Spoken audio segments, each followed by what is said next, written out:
signe sur l'hôpital de Saumur, l'austérité? Eh bien, c'est-à-dire que dans le bilan social qu'on nous a présenté, par exemple, c'est des contrats qui ont été arrêtés d'infirmières et d'aides-soignantes, permettant d'économiser 400 000 €.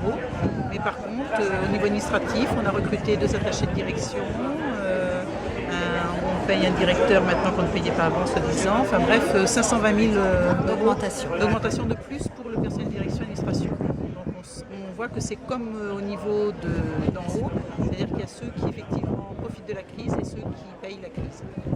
Et quelle sera la suite de cette manifestation? Vous savez qu'on est en période électorale au niveau des fonctions publiques.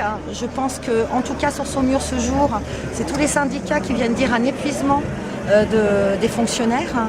Et de toute façon, on sera là pour pouvoir relayer cette particularité de la fonction publique et de la continuité du soin et de l'accès du soin pour tous. Parce que ce qui dit épuisement des professionnels dit maltraitance au niveau des gens qu'on a à soigner, parce que forcément, quand on n'est pas bien dans son travail, c'est difficile de soigner les gens qui sont déjà en difficulté également.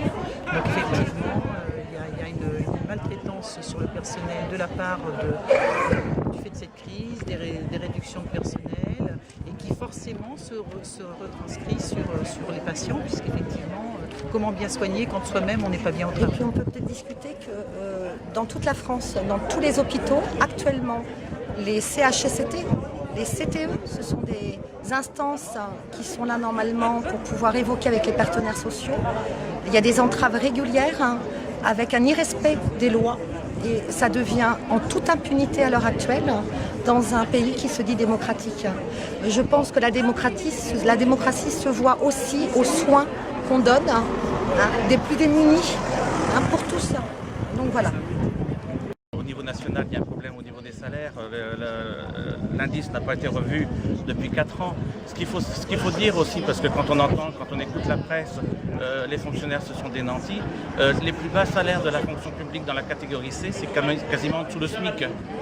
Donc il faut arrêter de croire que les fonctionnaires, ce sont que des catégories A avec des gros salaires.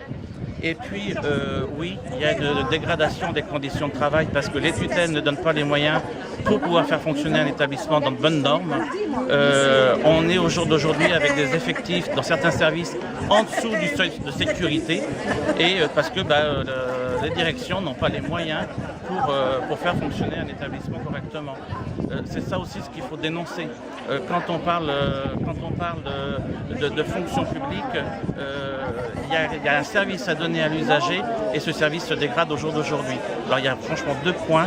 Il y a un problème au niveau des salaires, oui, depuis 4 ans, et il y a aussi un problème des effectifs qui, même s'ils sont en légère évolution, ne sont pas à hauteur des besoins qui peuvent être exprimés dans les services.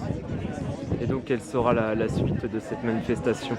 La suite, on va déjà attendre ce que va décider les centrales syndicales au niveau national, puisque nous sommes sur un mode d'ordre national.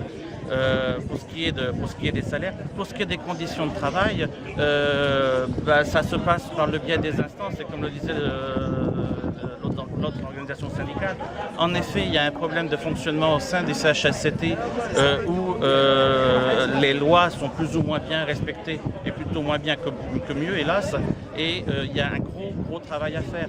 Maintenant, le fait d'avoir le sentiment de ne pas être forcément entendu par nos tutelles, je ne parlerai même pas de la direction, mais par nos tutelles, je pense qu'il y aura de plus en plus de démarches auprès d'un tribunal administratif pour faire valoir nos droits.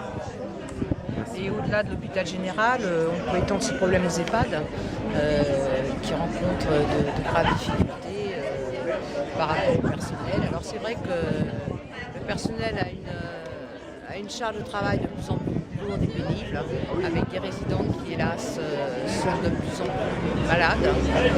Alors moi je salue le travail de mes collègues, je travaille en EHPAD, je salue le travail de mes collègues infirmiers, de soignants, SH et autres, pour la qualité de leur travail avec les moyens qu'ils ont. Oui, avec les moyens qu'on leur donne. Aujourd'hui, c'est une manifestation nationale par rapport aux revendications salariales, mais aussi au niveau du budget qui sont avec le PAC qu'ils sont en train de nous mettre en place, va nous poser des gros soucis sur le fonctionnement des hôpitaux. On le voit déjà à l'heure actuelle par la diminution des contrats, les non-remplacements de personnes qui partent en maladie, en maternité et tout ça. Donc le but c'est aussi de faire en sorte que le personnel puisse s'exprimer. Donc notre choix d'avoir, nous, faire un débrayage sur l'hôpital, pour qu'un maximum d'agents puissent venir au moins 1 heure, dire qu'ils n'étaient pas d'accord avec le plan proposé aussi au niveau de l'hôpital, parce qu'on prévoit quand même 700 000 € d'économie pour 2014, ce qui veut dire qu'indirectement ça va impacter sur les salariés, donc ça va être une diminution certaine par rapport à ça.